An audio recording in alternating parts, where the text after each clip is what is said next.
మాజీ ముఖ్యమంత్రి వైఎస్ జగన్మోహన్ రెడ్డి గారు ఈరోజు సుదీర్ఘమైనటువంటి ప్రెస్ మీట్ పెట్టారండి. ఎప్పట్లాగే చాలా అంశాలపై మాట్లాడారు. చంద్రబాబు ప్రభుత్వంపై తీవ్రమైనటువంటి విమర్శలు కూడా చేశారు. సూపర్ 6 నుంచి అమరావతి వరకు, సోషల్ మీడియా కేసుల నుంచి తన కుటుంబంపై జరిగినటువంటి రాజకీయాల వరకు అనేక విషయాలు ప్రస్తావించారు. ఓకే, ప్రస్తావించడం మట్టికి బాగానే ఉంది. కానీ ఆయన మాట్లాడినటువంటి మాటల్లో, ఆయన చెప్పినటువంటి విషయాల్లో వాస్తవం ఎంత, రాజకీయమైనటువంటి డైలాగులు ఎంత, ప్రజలు నిజంగా నమ్ముతారా, లేక ఇవన్నీ కేవలం పొలిటికల్ నేరేషన్ మాత్రమేనా? అదే ఈ వీడియోలో మాట్లాడుకునే ప్రయత్నం చేద్దాం. ముందుగా జగన్ గారు ఏమన్నారో చూద్దాం. చంద్రబాబు గారు షూరిటీ మోసం గ్యారంటీ, సూపర్ 6 అమలు కావట్లేదు, రాష్ట్రాన్ని జంగిల్ రాజుగా మార్చేశారు, ప్రశ్నిస్తే కేసులు పెడుతున్నారు అని తీవ్రమైనటువంటి ఆరోపణలు చేశారు. ఇక్కడ వరకు ఓకే, ఇది ప్రతిపక్ష నాయకుడిగా చేసేటటువంటి విమర్శ అనుకోవచ్చు. కానీ తర్వాత ఆయన మాట్లాడినటువంటి కొన్ని విషయాలు మాత్రం సోషల్ మీడియాలో విపరీతంగా ట్రోల్స్ అవుతున్నాయండి. అందులో ముఖ్యంగా మాదిగన్ అంటే చంద్రబాబు గుండె ఆగిపోతుంది అన్నటువంటి డైలాగ్, అది చెప్పిన వెంటనే సోషల్ మీడియా మీమ్స్ స్టార్ట్ అయ్యాయి. నిజంగా చెప్పాలంటే ఈ మాదిగన్ అనేటటువంటి పదం రాజకీయంగా వైసీపీకి ఎంత ఉపయోగపడుతుందో తెలియదు, కానీ ట్రోల్స్ మాత్రం ఫుల్గా వస్తున్నాయి. మేమన్స్కి ట్రోలర్స్కి పెద్ద పండగే ఈ పదం వచ్చిన రోజున. ఎందుకంటే ప్రస్తుతం టీడీపీ క్యాడర్ కానీ, న్యూట్రల్ ఆడియన్స్ కానీ దీన్ని సీరియస్ పొలిటికల్ నినాదంగా కాకుండా ట్రోలింగ్ మెటీరియల్గా తీసుకుంటున్నారు.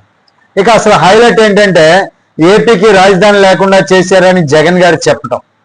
ఇది విన్న చాలా మంది ఒకటే అంటున్నారు, అసలు స్క్రిప్ట్ ఎవరు రాశారా బాబు అని చెప్పి మాట్లాడుకుంటున్నారు. ఎందుకంటే జగన్ గారు ఈ వీడియో రికార్డ్ చేసింది తాడేపల్లి దగ్గర.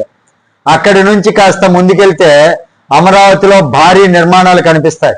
సచివాలయ పనులు, హైకోర్టు, అసెంబ్లీ, ఐకానిక్ టవర్స్, రోడ్లు కావచ్చు, ఇన్ఫ్రాస్ట్రక్చర్ కావచ్చు, వేల కోట్ల రూపాయల పనులు జరుగుతున్నాయి. కేంద్ర సంస్థలు, బ్యాంకులు కూడా అక్కడికి వస్తున్నాయి. అయితే ఇన్ని జరుగుతున్నటువంటి సమయంలో రాజధాని లేకుండా చేశారు అనేటటువంటి డైలాగ్ ప్రజలకు కనెక్ట్ అవుతుందా అంటే కనెక్ట్ అవ్వదనే చెప్పొచ్చు. తర్వాత జగన్ గారు అమరావతి ఖర్చులపై మాట్లాడారు. 2 లక్షల కోట్లు ఖర్చు అవుతుంది, ఇప్పటికే వేల కోట్లు అప్పు చేశారు, ఒక్కో చదరపు అడుగుకి 20,000కు పైగా ఖర్చు చేస్తున్నారు అంటూ స్కామ్ ఆరోపణలు చేశారు. కానీ ఇక్కడ కూడా ప్రభుత్వం వాదన వేరే ఉంది. వాళ్ళు ఏమంటున్నారు అంటే ఇవి సాధారణ భవనాలు కాదు, భవిష్యత్తు రాజధానికి సంబంధించినటువంటి ఐకానిక్ స్ట్రక్చర్స్, అందుకే ప్రీమియం ఇన్ఫ్రాస్ట్రక్చర్ కావచ్చు, ఇంటీరియర్స్ కావచ్చు, సెక్యూరిటీ స్టాండర్డ్స్ వల్ల ఖర్చు ఎక్కువ అవుతుందని చెప్తున్నారు. అంటే ఇక్కడ అసలు విషయం ఏంటంటే జగన్ చెప్పింది ఒక రాజకీయ నేరేషన్ మాత్రమే, ప్రభుత్వం చెప్పేది డెవలప్మెంట్ నేరేషన్ అన్నమాట. ప్రజలు ఏది నమ్మాలి అనేది వాళ్ళ నిర్ణయం, ప్రజల యొక్క నిర్ణయం. ఇక మరోసారి జగన్ గారు తన తండ్రి వైఎస్ రాజశేఖర రెడ్డి మరణంపై అనుమానాలు ప్రస్తావించారు. అలాగే వివేక కేసు, దస్తగిరి కేసు, వంగవీటి రంగా గారి హత్య, రాజకీయ హింస, ఇలాంటివి అనేక సెన్సిటివ్ అంశాలు కూడా తీసుకొచ్చారు. కానీ ఇక్కడ చాలా జాగ్రత్త అవసరం అని జగన్ మర్చిపోతున్నారండి. ఎందుకంటే ఇది భావోద్వేగమైనటువంటి అంశాలు. కొన్ని కేసులు ఇంకా విచారణలో ఉన్నాయి కాబట్టి రాజకీయ ఆరోపణలు ఒకవైపు ఉంటే చట్టపరమైనటువంటి నిజాలు మరోవైపు ఉంటాయి. ఇక సోషల్ మీడియా కేసుల గురించి జగన్ గారు మాట్లాడినప్పుడు చాలా మంది నెటిజన్లు పాత వీడియోలు బయటికి తీస్తున్నారు. ఎందుకంటే వైసీపీ హయాంలో కూడా సోషల్ మీడియా పోస్టులపై అనేక కేసులు నమోదయ్యాయి. సాధారణ ఫేస్బుక్ పోస్టులకి అరెస్టు జరిగినటువంటి సంఘటనలు, ఘటనలు అప్పట్లో వైరల్ అయ్యాయి. అందుకే ఇప్పుడు జగన్ గారు అదే అంశంపై మాట్లాడటం చూసి అప్పుడు ఓకే, ఇప్పుడు తప్ప అని ప్రత్యర్థులు ప్రశ్నిస్తున్నారు. ఇక పెట్రోల్ ధరల విషయంలో కూడా జగన్ గారు చంద్రబాబుపై విమర్శలు చేశారు. కానీ నెటిజన్లు మాత్రం వెంటనే పాత వ్యాట్ పెంపుల డేటా బయటికి తీసుకొచ్చారు.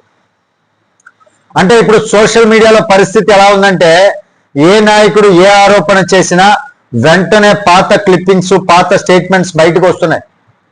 ఇది మొత్తం ప్రెస్ మీట్ చూసిన తర్వాత చాలా మందికి వచ్చినటువంటి ఫీల్ ఏంటంటే జగన్ గారు పెట్టినటువంటి ప్రెస్ మీట్ ఏదైతే ఉందో పెద్ద సంచలన అంశం చెప్తారేమో అనుకున్నారు.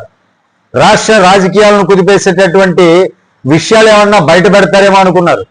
కానీ చివరికి మళ్ళీ అదే సూపర్ 6, అదే అమరావతి, అదే కేసులు, అదే సింపతి పాలిటిక్స్.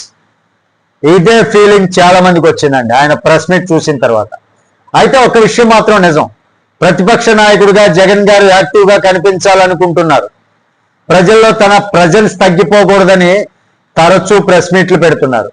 కానీ ఇప్పుడు ప్రజలు కేవలం ఎమోషన్ డైలాగ్స్ కాదు, గ్రౌండ్ రియాలిటీ, డెవలప్మెంట్, ఉద్యోగాలు, రోడ్ల పెట్టుబడులు ఇవే ఎక్కువగా చూస్తున్నారు.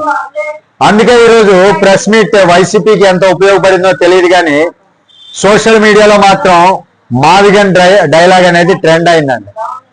ఇక దీనిపై మీ అభిప్రాయం ఏంటి? జగన్ గారి విమర్శల్లో నిజం ఉందా, లేక ఇవన్నీ పూర్తిగా రాజకీయ ఆరోపణలేనా? కామెంట్ రూపంలో తెలియజేయండి. వీడియో నచ్చితే లైక్ చేయండి, షేర్ చేయండి, ఛానల్కి సబ్స్క్రైబ్ చేసుకోండి. తిరిగి తర్వాత వీడియోతో మీ ముందుకు వస్తా. అప్పటి వరకు ధన్యవాదాలు. Thank you very much.